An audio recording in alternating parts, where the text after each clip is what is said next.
amount of time and research.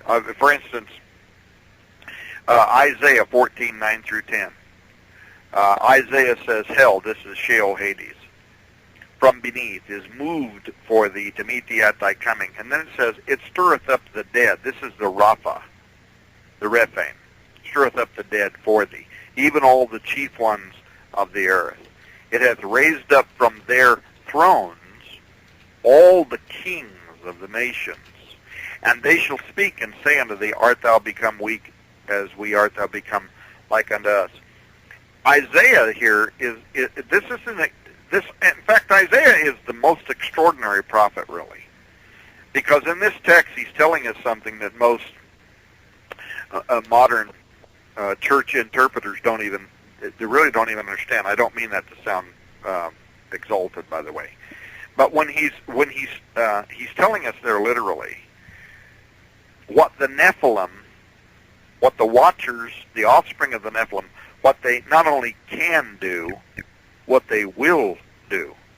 Because the Rephaim in this text, Isaiah 14:9 through 10, this is an Amorite term.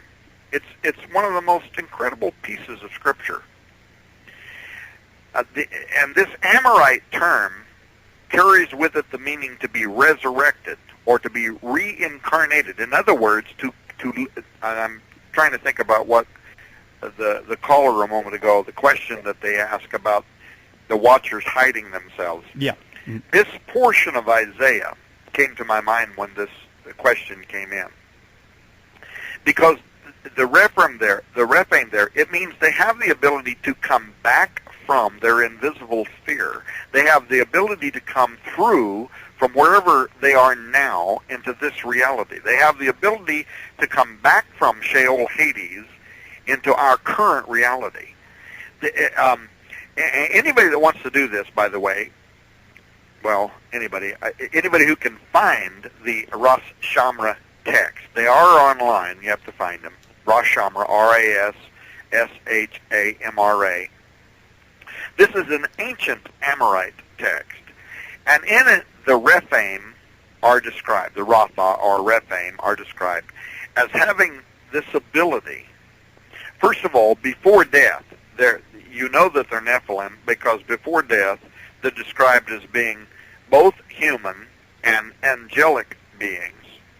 And they worship this Amorite god Baal. You've heard of Baal, the ruler of the underworld. Right. But at death, they're no longer called Nephilim in the Amorite text. At death, they become known as Rephaim. And they go down into the underworld, and they serve there as the acolyte assembly of kings and gods and rulers and heroes and whatever, just exactly as they are described in Isaiah in the Bible, Isaiah 14:9 through 10. But these are beings who have the power to come back from this plane of the dead through incarnation in bodily form as, guess what? Nephilim. There you go. And a few Bible scholars have understood that might actually explain how the Nephilim existed both before and after the flood, because these Rephaim, under some circumstances, have the ability to come back. Now, the book of Job also may have confirmation about this on the Rephaim, because in Job 26:5 it says, dead things are formed from under the waters. And the dead there in that text is Rapha. The word dead is Rapha, the Rephaim. The Rephaim, it says, are formed from under the waters. The phrase there, are formed, is the Greek word hull, which means to twist or to whirl as in a double helix coil. It's actually a reference to like genetic manufacturing. Then, carry this study on about the Rephaim. You go to Ezekiel 32:27. It says, they segregated from the heroes the old-time giants who entered into hell in full battle dress. And when I remember, this has been decades ago, but I asked myself the question, why in the world would the Bible refer to the giants going into hell in full battle dress. That doesn't even make any sense to me. Why would they go into Sheol wearing battle dress if they're not intending to do warfare or something? What's that all about? Yeah, somebody's going to be fighting. Somebody's going to be fighting down there. Yeah. I came across Isaiah, and here again I'm back to Isaiah because this is an extraordinary prophet.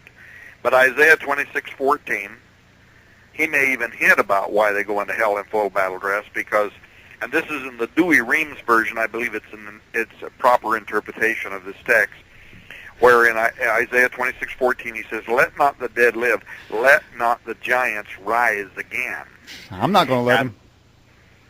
And well, I mean, I just think that, you know, he may have prayed this way because the startling proposition of that verse is that these Rephaim can come back. So in answer to the caller's question about are they hiding, yeah, I mean, they're, in a sense, yes, they are in this place called Sheol Hades, but they're not like human spirits. They're something entirely different than we are, and there are mechanisms that can be put in place, and I don't even want to talk about what my next book is going to be about, but there are things that can be put in place which can allow for the return of these beings, and it is theologically accurate, it is historically accurate, and I don't think anybody anywhere will be able to challenge what I'm going to write about this in the future. And there are, by the way, historical precedents even for this.